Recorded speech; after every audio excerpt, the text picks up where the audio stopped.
નમસ્કાર દર્શક મિત્રો, કચ્છ કેર ટીવી ન્યૂઝમાં આપ સૌનું હાર્દિક સ્વાગત છે। હું યશવી મહેતા। દર્શક મિત્રો, આજની સવાર અતિ દુઃખદ મોર્નિંગ। વિશ્વવિખ્યાત હાસ્ય સર્જક તારક મહેતાએ આજે સવારે લીધી ચીર વિદાય। તો દર્શક મિત્રો, હવે જોઈએ સમાચાર વિસ્તારથી। જિલ્લા શિક્ષણ અને તાલીમ ભવન ભુજ ખાતે એજ્યુકેશનલ ઇનોવેશન ફેરનું 2 દિવસીય કરાયું આયોજન। GCERT ગાંધીનગર અને IIM અમદાવાદ પ્રેરિત જિલ્લા શિક્ષણ અને તાલીમ ભવન ભુજ દ્વારા એજ્યુકેશનલ ઇનોવેશન ફેરનું 2016 અને 2017 અંતર્ગત શિક્ષણમાં નવાચાર અંગે તારીખ 28મી ફેબ્રુઆરી અને આજ રોજનું આયોજન કરવામાં આવ્યું હતું, જેમાં વિવિધ જાતનું માર્ગદર્શન આપવામાં આવ્યું હતું। મારું નામ ડોક્ટર ગૌતમભાઈ ચૌધરી છે। હું માધાપર જૂનાવાસની શ્રી સ્વામિનારાયણ પંચાયતી પ્રાથમિક શાળામાં શિક્ષક તરીકે ફરજ બજાવું છું ને આજે જે ઇનોવેશન ફેર રાખ્યો છે એ એજ્યુકેશનલ ઇનોવેશન ફેર વર્ષ 2017-18નું આયોજન GCERT ગાંધીનગર અને ડાયટ ભુજના સંયુક્ત ઉપક્રમે આ કાર્યક્રમનું આયોજન કરવામાં આવ્યું છે। આ કાર્યક્રમ છેલ્લા 2 વર્ષથી થાય છે, આજે બીજું વર્ષ છે અને આનું ફળશ્રુતિ એ છે કે આવા કાર્યક્રમોથી નાના બાળકોમાં આપણે કઈ રીતે ગુણાત્મક પરિવર્તન લાવી શકીએ એનો એક ખાસ ભાર મૂકવામાં આવે છે। માનો કે અમારું જે ઇનોવેશન છે કે બેનર થ્રુ એજ્યુકેશન, કે પાઠ્યપુસ્તકમાં બેનર અને એના શિક્ષણમાં બેનર શું આપણને ઉપયોગી થઈ શકે। તો આપણે જાણીએ છીએ કે જે કલર છે, રંગીન કલર, એ દરેકને ગમે છે। નાનું બાળક હોય, યુવાન હોય કે વૃદ્ધ માણસ હોય, એને દરેક અલગ કલર ગમતા હોય છે। આ જ રીતે જો આપણે અલગ બેનરથી, કલરથી જ શિક્ષણના જે ભાગરૂપે આપણે શાળામાં અને વર્ગખંડોમાં બેનર લગાવીએ તો એ બાળક જે નાનું છે એને પહેલાં તો શાળાએ આવતું થાય, શાળામાં જઈશ તો મને મજા આવશે, કંઈક નવું જોવા મળશે, જાણવા સમજવા મળશે, બરાબર। એ પછી રંગીન બેનર જોવે છે ત્યારે એને મનમાં ઈચ્છા થાય છે કે આ શું છે એ જાણવાનો પ્રયત્ન કરે છે, શિક્ષકને પ્રશ્નો પૂછવાનો પ્રયત્ન કરે છે, શિક્ષકના જવાબથી એ સંતુષ્ટ થાય છે અને આ અભ્યાસક્રમના જ બેનરો હોય છે। આપ જો મારી શાળામાં આવો તો અમે દરેક વર્ગખંડમાં અને દરેક શાળાની દિવાલ ઉપર આવા સરસ એજ્યુકેશનલ બેનરો લગાવ્યા છે કે જેનાથી બાળકો આવતા થાય છે અને જે રિસેસનો ટાઈમ છે ખાસ કરીને એ બાળક મસ્તીમાં આમ પસાર કરી દેતું હોય છે। હવે એવું બન્યું છે કે અમારી શાળામાં રિસેસમાં બાળકો મસ્તી કર્યા સિવાય આ બેનરોને નિહાળે છે, એમાંથી જોવે છે, સમજે છે અને જાણવાનો પ્રયત્ન કરે છે। એટલે શિક્ષણમાં એમનો વધારો થાય છે, એમની કુતૂહલ વૃત્તિ જાગે છે અને એમના જે મનમાં ઉઠતા પ્રશ્નો છે એનું સમાધાન થાય છે। આ અમારો એક હેતુ છે। સ્કૂલ નથી આવી શકતા એવું તો નથી, અત્યારે તો નામાંકન તો અમારે 100% છે, તો કોઈ એવું છે નહીં કે કોઈ બાળક સ્કૂલે ના આવતું હોય। હા, થોડી અનિયમિતતા હોય છે, જે મા બાપ કામ અર્થે બહારે જાય છે, એ અમુક દિવસ થોડાક બાળકો નિશાળે નથી આવી શકતા। ઇનોવેટિવ ફેર એ કચ્છ જિલ્લાની જે 1750 શાળાઓ છે એ પૈકી 5 તાલુકાઓમાં આજે ઇનોવેટિવ ફેર છે અને તમે આ પોતે જ જોઈ શકો છો। અને આ સરકારનો GCERT અને ડાયટનો બીજો પ્રયત્ન છે અને આજે તમે જુઓ છો કે 25 અમારા ટીચરો છે એ વેઇટિંગમાં છે કે એમને પણ આ વસ્તુ ગોઠવી છે પણ એને જગ્યા મળી શકી નથી। એટલે આ એક ખરેખર શિક્ષકોમાં ખૂબ ઉત્સાહ છે। આજે માંડવી, મુંદ્રા, લખપત, અબડાસા અને નખત્રાણા 5 તાલુકા આજે છે અને આવતીકાલે આવી રીતે 5 તાલુકાઓ છે। એટલે એક શિક્ષકોમાં જોમ છે, ઉત્સાહ છે અને જે ગુણોત્સવનો જે આપણે ગ્રેડની વાત કરીએ છીએ, 7મો ગુણોત્સવ છે, એ આવા જે પ્લેટફોર્મ ઉપર શિક્ષકોને ખૂબ પ્રોત્સાહન મળશે અને આવતા દિવસોમાં જેમ આપણે કલા ઉત્સવમાં સફળતા પ્રાપ્ત કરી એવી જ રીતે આપણો જે ઇનોવેટિવ ફેર છે એની અંદર ખૂબ પ્રગતિ થઈ છે અને સ્ટેટ લેવલે કચ્છ જિલ્લો છે એ અગ્રેસર છે એવી અમારી પ્રાર્થના, અભ્યર્થના। ખાસ કરી ખરેખર કચ્છની અંદર જે વસ્તુઓ થાય જ છે પણ એને આજે આ પ્લેટફોર્મ મળ્યું છે। આ જે વસ્તુઓ સંગ્રહાયેલી જ છે, બધા શિક્ષકો ઉત્સાહપૂર્વક ભાગ લે જ છે પણ ખરેખર આજે મેં જોયું કે હું જ્યારે અમુક સ્કૂલોમાં માનો કે માંડવીનું ટીપણા છે, એવી રીતે પદમપુર છે, એવી રીતે ઘણી શાળાઓની અંદર મેં વિઝિટો લીધી છે પણ વિઝિટોની અંદર જે સ્કિલ છે, બાળકોમાં સ્કિલ છે, ટીચરોમાં સ્કિલ છે, એ સ્કિલ આજે મેં નજરો જોયું છે અને આવા ઇનોવેટિવ ફેર કચ્છની અંદર થતા રહે અને આપણા જે કચ્છના ટીચરો છે, કચ્છના બાળકો છે એ સ્ટેટ લેવલે સારું પરફોર્મ કરે એવી મારી અભ્યર્થના સાથે હું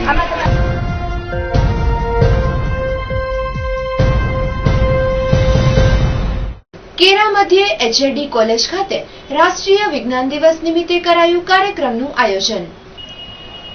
કેરાની HJD ઇન્સ્ટિટ્યૂટ ખાતે રાષ્ટ્રીય વિજ્ઞાન દિવસ નિમિત્તે ટ્રાન્સકેન્ડન્સ 2017 રાજ્ય કક્ષાનો ટેકનિકલ ફેસ્ટિવલ શાળા તથા કોલેજના વિદ્યાર્થીઓ માટે યોજવામાં આવ્યો હતો, જેમાં વિવિધ 11 જેટલી ટેકનિકલ સ્પર્ધાઓ જેવી કે Robowar, model making, circuit making, construction, એગ્રીબોલ, ક્વિઝ, બોબ ધ બ્રિજ, ક્યુબક, કોડ રશ તથા 5 નોન ટેકનિકલ સ્પર્ધાઓ જેવી કે ફાઇન્ડિંગ ફેની, ઇન્ટાનેમિક, કાઉન્ટર સ્ટ્રાઇક વગેરેનો સમાવેશ કરવામાં આવ્યો હતો.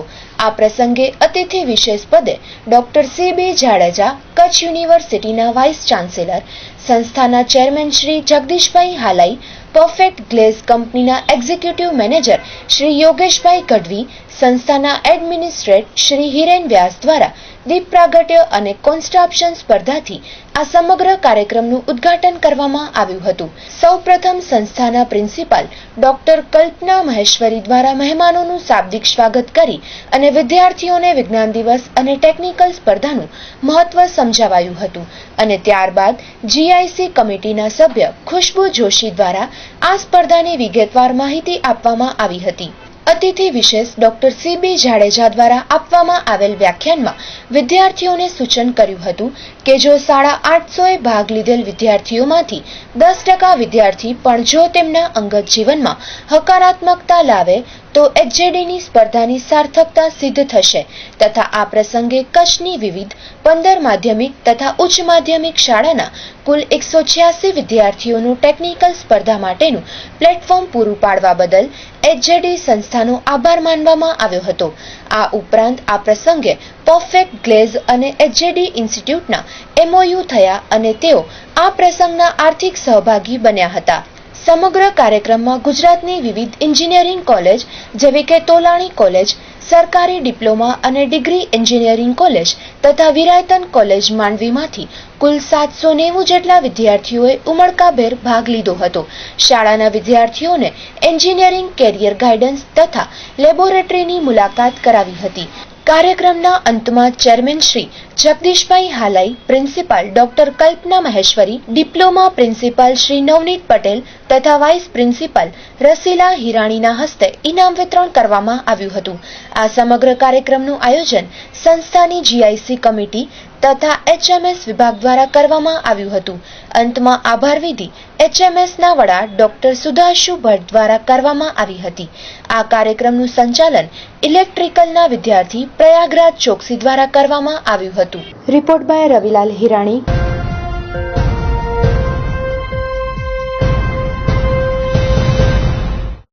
કચ્છ યુનિવર્સિટી મધ્યે કેટી શાહ મેમોરિયલ લેક્ચરનું કરાયું આયોજન. KT Shah memorial Kutch university દ્વારા ભુજમાં મેમોરિયલ લેક્ચરનું આયોજન કરવામાં આવ્યું હતું. કેટી શાહ મૂળ માંડવીના હતા અને તેમણે કચ્છ અને ભારતના અર્થતંત્રને સદ્ધર બનાવવા ઘણા પ્રયત્નો કર્યા છે, જે અંગે કેટી શાહને નામના અંગે આ સેમિનારનું આયોજન કરવામાં આવ્યું હતું, જેમાં વિવિધ પ્રશ્નો અંગેની માહિતી આપવામાં આવી હતી. આજે K T Shah memorial lecture Kutch university દ્વારા ઓર્ગેનાઇઝ કરવામાં આવ્યું છે. કેટી શાહ એકચ્યુઅલી માંડવીના વતની હતા, પ્રોફેસર હતા અર્થશાસ્ત્રના, અને એમણે કચ્છના વિકાસ માટે સાથે સાથે ગુજરાત અને ભારતના અર્થતંત્રમાં શું અને કઈ રીતે ફાળો આપી શકાય અને અર્થતંત્રને કઈ રીતે સદ્ધર બનાવી શકાય એ માટેના એમણે ખૂબ જ પ્રયાસો કરેલા હતા. લંડન સ્કૂલ ઓફ ઇકોનોમિક્સના એલ્યુમની હતા. આ ઉપરાંત ઘણી બધી ફોરેન કન્ટ્રીઝના એ ઇકોનોમિક એડવાઇઝર તરીકે બી રહી ચૂકેલા છે. પણ આપણી જેને કહેવાય કે કચ્છમાં જે રીતે બીજી બધી વ્યક્તિઓ નામી અનામી ઘણી પ્રચલિત છે, પણ કેટી શાહને હજી એટલી બધી પ્રચલિતતા મળી નથી. એટલે ખાસ અમારી યુનિવર્સિટીનો એક એવો પ્રયાસ રહ્યો છે કે કેટી શાહને બી એટલી જ નામ ના મળે જેટલી બીજી નામી વ્યક્તિઓને મળેલી છે.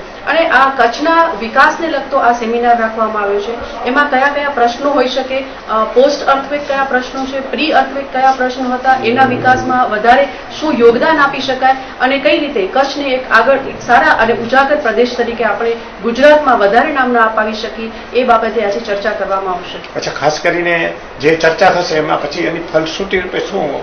ફલશ્રુતિ રૂપે એક તો એ છે કે આપણને એ ખ્યાલ આવશે કે કચ્છના અત્યારે સળગતા પ્રશ્નો કયા છે, વિકાસને વિકાસને લગતા પ્રશ્નો કયા છે કે જ્યાં વિકાસ નથી થયો તો શા માટે નથી થયો, એવા ઘણા તાલુકા છે કે જ્યાં વિકાસ નથી થયો તો એના શું કારણો છે, અને એને આગળ વધારવા માટે એનો સારો પ્રયાસ કરવા માટે હંમેશા કચ્છ યુનિવર્સિટી આવા જ જેને કહેવાય કે લેખકો છે, ચિંતકો છે, એને હંમેશા આમંત્રણ આપે છે અને એ પ્રકારની ચર્ચા ગોષ્ઠી કરી અને કચ્છના વિકાસમાં ફાળો આપવાની કોશિશ કરી રહી છે. આજના સ્મૃતિ પ્રવચનમાં શ્રી હરેશભાઈ ધોળકિયા જે નામી લેખક છે, એ ઉપરાંત કીર્તિભાઈ ખત્રી છે અને Nimishbhai Phadke ફોકિયાના managing director.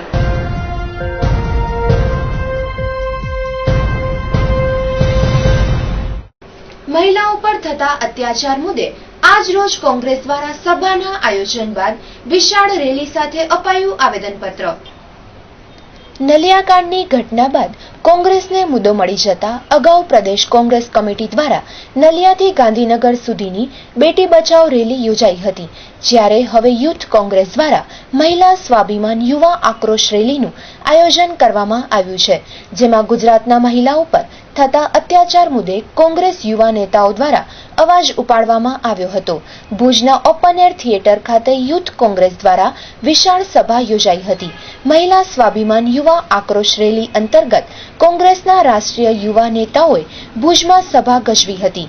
Youth Congress દ્વારા યોજાયેલી આ સભામાં એઆઈસીસીના યુથ પ્રેસિડેન્ટ અમરિન્દરસિંહ હાજર રહેવાના હતા, પરંતુ સભા પૂર્ણ થઈ ગઈ હતી ત્યાં સુધી તેઓ સભામાં પહોંચ્યા ન હતા. એઆઈસીસીના પૂર્વ યુથ સેક્રેટરી રાધિકાબેન ખેરાએ કચ્છ અને ગુજરાતમાં નારીઓ પર થતા અત્યાચાર અંગે ભાજપ પર આકરા પ્રહારો કર્યા હતા. દિલ્હીમાં નિર્ભયાની ઘટના બની ત્યારે જોરશોરથી વિરોધ નોંધાવનાર ભાજપના નેતાઓ નલિયાકાંડની ઘટનાને કેમ નજરઅંદાજ કરી રહ્યા છે તેવા વેધક સવાલો કર્યા હતા. કચ્છ જિલ્લા કોંગ્રેસ પ્રમુખ નરેશ મહેશ્વરીએ કહ્યું હતું કે નલિયાકાંડની ઘટનામાં સંડોવાયેલા ભાજપના નેતાઓને હજુ પણ છાવરવામાં આવે છે. તેમને અંગત રીતે પ્રોટેક્શન પૂરું પાડવામાં આવતું હોવાના આક્ષેપો નરેશ મહેશ્વરીએ કર્યા હતા. કોંગ્રેસ દ્વારા ઓપન એર થિયેટર ખાતે યોજાયેલી જંગી જાહેર સભા બાદ વિશાળ રેલી કાઢવામાં આવી હતી, જેમાં કચ્છ, ગુજરાત અને રાષ્ટ્રીય નેતાઓએ જોડાઈ અને મહિલા અત્યાચાર અને ભાજપ વિરોધી સૂત્રોચ્ચાર કર્યા હતા. ઓપન એર થિયેટરથી નીકળેલી કોંગ્રેસની રેલી કલેક્ટર કચેરીએ પહોંચી હતી અને ત્યાં જિલ્લા કલેક્ટરને આવેદનપત્ર પાઠવી અને નલિયાકાંડની ઘટના વખોડવામાં આવી હતી. સાથે ગુજરાતમાં મહિલાઓ પર થતા અત્યાચાર સામે કડક કાર્યવાહી કરવામાં આવે તેવી માંગ કરી હતી. આ પ્રસંગે કોંગ્રેસના ગુજરાત પ્રદેશ યુથ કોંગ્રેસ મહામંત્રી ઇન્દ્ર વિજયસિંહ ગોહિલ, પૂર્વ સાંસદ વિક્રમ માડમ, ગુજરાત પ્રદેશ યુથ કોંગ્રેસ પ્રમુખ ગુલાબસિંહ રાજપૂત, એઆઈસીસીના પૂર્વ સેક્રેટરી રાધિકાબેન ખેરા, કૈલાશદાન ગઢવી, યજુવેન્દ્રસિંહ જાડેજા, કચ્છ જિલ્લા કોંગ્રેસ પ્રમુખ નરેશ મહેશ્વરી, યુથ કોંગ્રેસના પ્રમુખ નરેશ મહેશ્વરી, સંગ્રામભાઈ રાઠવા, હમીદ ભટ્ટી, વી.કે. હુંબલ, આદમભાઈ જાકી, અમીર અલી લોઢિયા, હઠુભા સોઢા, દીપક ડાંગર, ઘનશ્યામસિંહ ભાટી, શ્રવણસિંહ વાઘેલા સહિતના યુવા કાર્યકરો અને નેતાઓ ઉપસ્થિત રહ્યા હતા. 50 દિવસ પછી આ દેશ સરગ થઈ જશે. હા, આપણે બધે સરગવાસી થઈ જશું. આજે 100 જેવા દિવસો થયા છતાં પણ ધંધા રોજગાર બધે તૂટી ગયા છે. આજે નાની ફેક્ટરીઓ બંધ થઈ ગઈ છે. આજે લઘુ ઉદ્યોગ 100% ખતમ થઈ ગયા છે. આજે ગુજરાતનો હીરા ઉદ્યોગ જે સુરતમાં છે એ 101% બંધ પડ્યું છે. છતાં ભાઈ કે જે વિકાસ છે, આ વિકાસ આને કહેશું. વિકાસ તો ગુનાખોરીમાં આ દેશમાં થયું છે. આજે આ દેશની શહીદ જે કારગિલમાં 27 આતંકવાદીઓને માર્યા હતા, એની દીકરી, એને શહીદની દીકરી પણ આ દેશમાં સલામત નથી. જે પાર્ટીનું એક જ મકસદ છે બળાત્કાર, રેપ, એમાં એ લોકો ધમકી આપતા હોય ખુલ્લેઆમ કે નિર્ભયા જેવી તારી હાલત કરશું. ત્યારે દીકરી દિલ્હી મૂકીને જલંધર પોતાના દાદાના ઘરે ગઈ તો ત્યારે અસ્મિતા નથી. આ દેશ ક્યાં જઈ રહ્યો છે? આપણે વિચાર તો કરો. દિલ્હીમાં બેસવા વાળી અખિલ ભારતીય વિદ્યાર્થી પરિષદ દ્વારા આજે ગમે તે રીતે કોઈ પણ આઝાદીની વાત કરે તો એ કે આતંકવાદ છે. તમે કે એવી રીતે અમને જીવાનું, તમારો આઝાદીમાં મૂલ્ય શું હતું તો અમને કહો. તમારો એક તો શહીદ બતાવો તમારા ઇતિહાસમાં કે આઝાદી આ દેશ માટે લડ્યો હોય. આજે તમે અમને કહેશો દેશભક્તિ શું છે? તમે વિચાર તો કરો. આ દેશ ક્યાં જઈને ઘટી જશે? એનો તો એક જ વાત છે, આજે બોલવું, ગઈકાલે એક બોલવું, આવતીકાલે બીજું બોલવું. એ વિકાસ કોને કહે છે? વિકાસ ગુનાખોરીને કહે છે. હું તારાચંદને પૂછું છું, અરે તારિયા, તું તારા દીકરાને સંભાળ. જો તારા દીકરાને નથી સંભાળી શકતો તો કચ્છને તું ક્યારે સંભાળી શકીશ? જે પોતાના દીકરામાં સંસ્કાર નથી રાખી શકતો ઈ માણસ કે અહીંયાનો એમપી કે મને તો 100 દિવસ પહેલા ખબર હતી. અરે ભાઈ, તને ખબર હતી કે તારું નામ હતું અંદર? ઈ તો અમને કે જો તને ખબર હતી તો તે કેમ પગલા ન લીધા? પોલીસ તમારી છે કે અમારી છે? ગાંધીધામનો ધારાસભ્ય એમ કહેતો હોય કે દારૂ જુગાર આંકડા બંધ કરો. અરે ભાઈ, હું એમ કહું છું, દારૂ જુગાર આંકડા કોના ચાલે છે? સરકાર તમારી છે કે અમારી છે? આજે ગાંધીધામની મહિલાઓ દારૂની હડા પર રેડ પાડે ને દારૂની બોટલો લઈ જાહેરમાં સરઘસ કાઢે, ત્યારે દારૂ બંધ થાય. આ સરકાર કોની બેઠી છે? જ્યારે ભૂજથી કરી દિલ્હી સુધી તમારી સરકાર બેઠલ હોય તે છતાં તમે કહો કે ગુનાખોરી કાબુ નથી આવતી. અમે તો એમ કહીએ છીએ ગુનાખોરીમાં તમારું સાથ અને સહકાર છે. જો સાથ સહકાર તમારું ન હોય તો આ ગુનાખોરી ફૂલે ફાલે જ નહીં. આજે વિચાર કરો, આ ગુનાઓ પાછળ છે કોણ? કિશોર ભજીયાવાલો હોય કે મહેશ શાહ હોય, ગમે ત્યાં જાઓ ભાજપનો જ માણસ છેલ્લે દેખાશે. આજે શિક્ષણ ક્ષેત્રે આ 1200 કરોડની હોસ્પિટલ જે વાજપેયીએ બનાવી, એ હોસ્પિટલ અદાણીને મફતમાં આપી કોણે? ને કચ્છના કે અમને અનામત આપો. અરે ભાઈ, અમારી હોસ્પિટલ છે, અનામતની અમને ક્યાં વાત છે?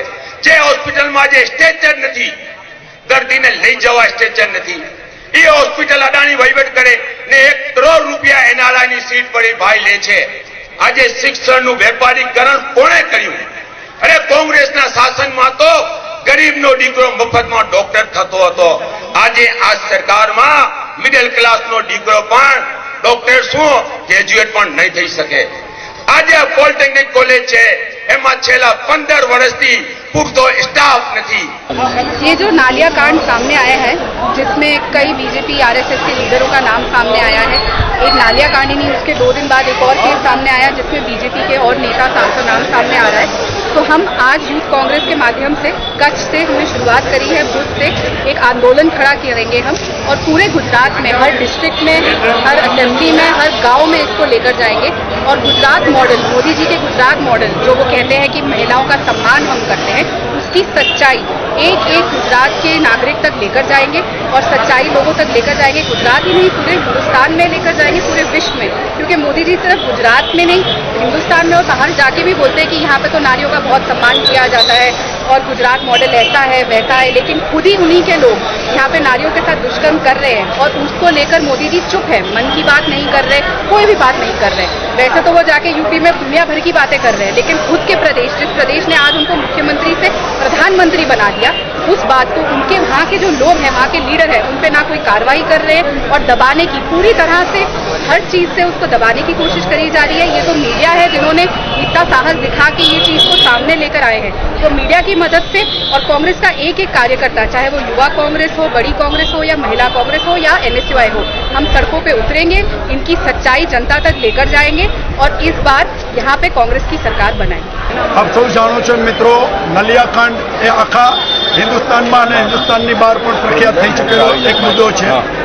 આની અંદર જે ભાજપની જે પરિસ્થિતિ છે, ભાજપના મિત્રોએ જે આ દુષ્કર્મ કર્યું છે, એને ગુજરાત પ્રદેશ યુવક કોંગ્રેસ દ્વારા આજે વાચા આપવા માટે આ કાર્યક્રમનું આયોજન કરવામાં આવ્યું છે અને એ કાર્યક્રમની અંદર દિલ્હીથી આ યુથ કોંગ્રેસના આગેવાનો પણ સાથે આવ્યા છે અને જ્યારે ભાજપ આ તપાસની અંદર કોઈ પણ જાતની પૂર્ણ તપાસ ન કરતી હોય, આરોપીઓને પકડતી ન હોય, આરોપીઓની અંદર આપણે સૌ જાણીએ છીએ ભાજપના આગેવાનો અને મંત્રી સુધીના નામો આમાં ચર્ચામાં છે, ત્યારે યુવક કોંગ્રેસે મહિલાઓના આ પ્રશ્નને ઉજાગર કરવા માટે કચ્છની અંદર ભુજથી જ આ લડાઈ શરૂ કરી છે। આવતા દિવસમાં સમગ્ર ગુજરાતની અંદર આ લડાઈ યુથ કોંગ્રેસ કરવાની છે અને જ્યાં સુધી આ લડાઈનો ન્યાયિક ઉકેલ ન આવે, એમાં સાચા ગુનેગારોને પકડવામાં ન આવે, ત્યાં સુધી યુવક કોંગ્રેસ આ આંદોલનને ચાલુ રાખશે અને આ આંદોલન ફક્ત રાજકીય નથી, આને રાજકીય આંદોલન કહેવાની જરૂર પણ નથી। આ ગુજરાતની અસ્મિતાનું આંદોલન છે, આ કચ્છની અસ્મિતાનું આંદોલન છે। જે લોકો કચ્છની અસ્મિતાના મુદ્દે નકલી દેખાવો અને નકલી નાટકો કરે છે એ મીડિયાના માધ્યમથી હું એમને પણ કહેવા માંગુ છું કે જો તમારે કચ્છની અસ્મિતા બચાવવી હોય, કચ્છની દીકરીઓની ઇજ્જત પર જે લોકોએ હાથ નાખ્યો છે, ગુનેગારોને સજા કરાવવાની હોય તો ચોક્કસ તમે પણ મેદાનમાં આવો અને આ કૌભાંડને ઉજાગર કરો. આપના મીડિયાના મિત્રોથી એટલો જ એક સંદેશ દેવા માંગુ છું. પોલીસની ખાસ કરીને આ કેસમાં શું ભૂમિકા રહી છે? આપ સૌ જાણો છો એમ પોલીસ છે એ સરકારનું રમકડું બની ગઈ છે. સાચા ગુનેગારોને હજી પણ સુધી પકડી શકતી નથી. હું માનું છું ત્યાં સુધી ગુજરાતની પોલીસ એટલી નિર્માલ્ય અને નકામી નથી કે આ ગુનેગારોને ન પકડી શકે, પરંતુ એના હાથ ક્યાંક ને ક્યાંક બંધાયેલા છે. ભાજપના ગાંધીનગરમાં બેઠેલા નેતાઓએ એમના હાથ બાંધી દીધા છે. પણ પોલીસના મિત્રોને પણ કહેવા માંગુ છું કે કોઈ પણ જાતની શરમ વિના ન્યાયિક તપાસ કરી અને તમારી વર્દીને ગૌરવ અપાવો, તમારા પદને ગૌરવ અપાવો. કચ્છની જનતા એ તમારો અહેસાન માનશે કે સાચા ગુનેગારને સજા અપાવવા માટે તમે તમારી ભૂમિકા નિભાવો.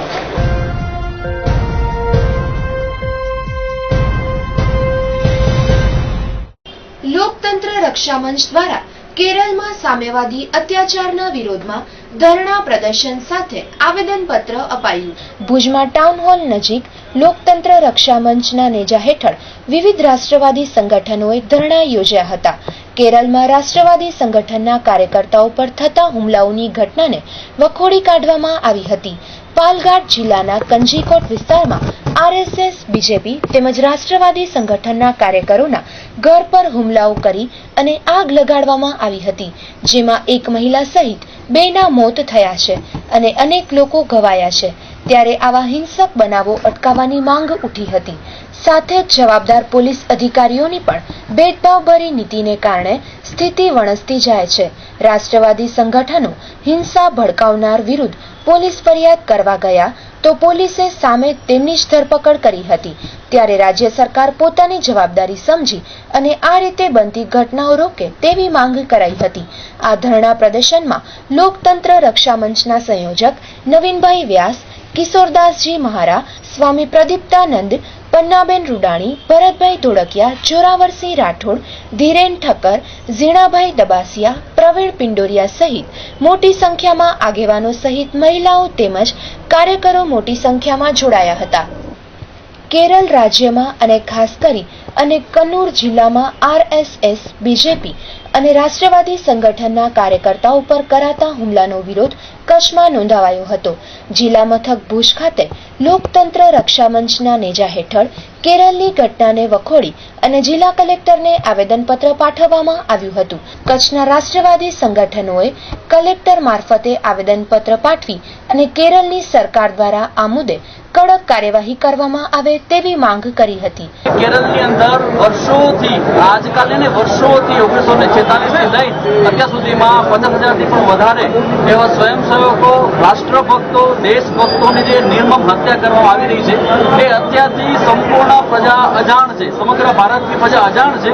એ વિષયને અમે લોકો સમક્ષ લાવ્યા છીએ અને કલેક્ટરશ્રીને આવેદનપત્ર આપ્યું છે કે આવી હત્યાઓ બંધ થાય અને આ ભારત દેશની અંદર શાંતિનું રાજ્ય સ્થાપાય અને સાથે સાથે જો ત્યાંની સરકાર આવી હત્યાઓ બંધ ન કરી શકે તે રાષ્ટ્રપતિ શાસન લાદવામાં આવે, આવી અમારી માંગ અમે કલેક્ટરશ્રીને આપેલી છે. આમ તો પૂર્વ સંબંધ આપણે જોઈએ તો જે કાંઈ કોમ્યુનિસ્ટ વિચારસરણી છે એ બીજા કોઈ વિચારસરણીને સ્વીકારતી નથી. એટલા માટે એમનાથી જે વિરોધના વિચારો છે એનું કામ કોઈ પણ હિસાબે આગળ ન ચાલે એટલે સામ દામ દંડ ભેદ આવી બધી નીતિઓથી એમને દબાવી દેવા એવો એમનો પ્રયત્ન છે. આ પ્રયત્નો છેલ્લી વિધાનસભાની ચૂંટણી પછી જ્યાં હિન્દુત્વવાદી એક જ વખત ધારાસભ્ય પણ ચૂંટણા એ પણ એમનાથી સહન થતું નથી. એટલા માટે આ જે ગતિવિધિઓ હતી હત્યાઓની એ ખૂબ તેજ બની છે. એની સામે આ આખા ભારતભરમાં કાર્યક્રમ થયો છે કે ભાઈ આ જે કાંઈ નિર્દોષ લોકો છે એમની હત્યાઓ તાત્કાલિક બંધ થવી જોઈએ.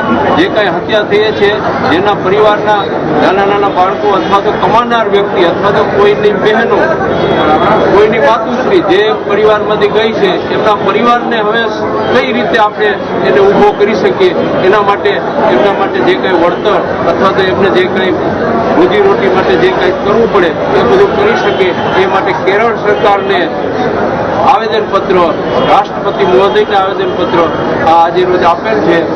કચ્છની જનતાની એમાં વેદના આપણે રજૂ કરેલી છે. કલેક્ટરશ્રી એમને આ ઉપર પહોંચાડવા માટે અમને હૈયાધારણ આપી.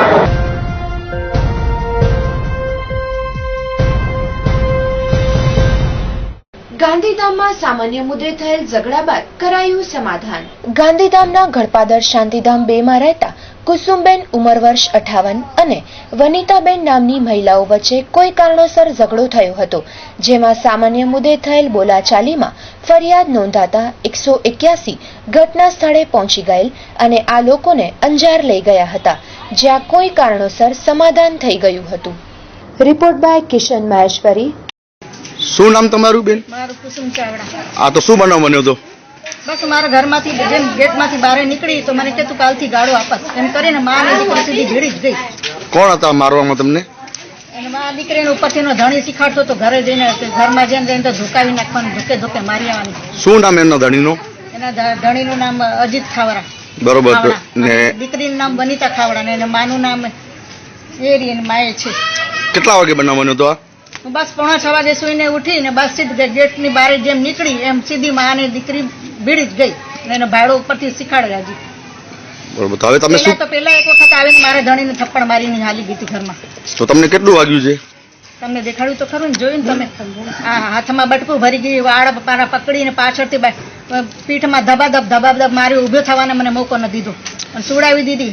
ગુડામાં જો ઢેસડીને મારી, અહીંયા આંગણામાં બટકું ભરી ગઈ. તો હવે તમે શું કહેવા માંગો? કે છે હજુ પોલીસના બાપથી નથી ડરતી, જા તને જાવું તો પોલીસના બાપ આગળ જઈ આવ, જા કોઈના બાપથી નથી ડરતી, જા શું કરી લેવાનું. બધું હમણાં કરું છું પોલીસ થાણામાં ફોન, પોલીસને કહું છું. પોલીસને ફોન કર્યો તમે? પોલીસને એટલે આમને કીધું અમે પ્રભાતબા છે એમને. બરોબર. હવે તમે શું કહેવા માંગો છો? અમે શું કહેવા માંગીએ છીએ કે આ તો એકવાર બીજી વાર થઈ ગયું, હવે કાલે ઉઠીને ત્રીજી વાર દિવસ હું ઘરમાં સૂતી કામ કરતી તો આવીને મને ચાકુ મારીને હાલી જશે, તું મારું કોણ? અમે 58-60 વર્ષની ઉંમર વાળો સિનિયર સિટીઝન, મારો છોકરો છે, છોકરી એક છે, પરણાવી દીધી છે, અમે સાસરામાં છે, તો કોને કહેવાનું? આસપડોશના લોકો ધમકી દઈ જાય આવીને. પ્રિય દર્શક મિત્રો, આપ પણ અમારી સાથે પરોક્ષ રીતે જોડાઈ શકો છો, તેમજ આપને કનડતી સમસ્યાઓને અમારા સુધી પહોંચાડો, જેથી આપની સમસ્યાઓને અમે લાગતા વળગતા તંત્રો દ્વારા નિવેડો લાવવા પ્રયત્ન કરીશું. તો આ માટેનો અમારો સંપર્ક નંબર નોંધી લેશો. સંપર્ક Kutch care news 028326555456. WhatsApp number 9228138645 9909477686.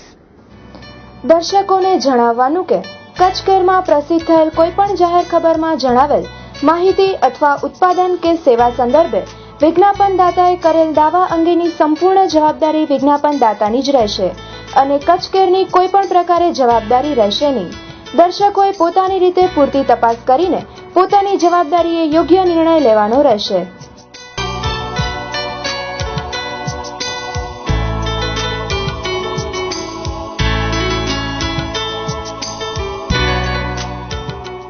તો દર્શક મિત્રો, આ હતા આજના ટીવી સમાચાર. ફરીથી મળીશું નવા અપડેટ સાથે. ત્યાં સુધી મને રજા આપશો. નમસ્કાર.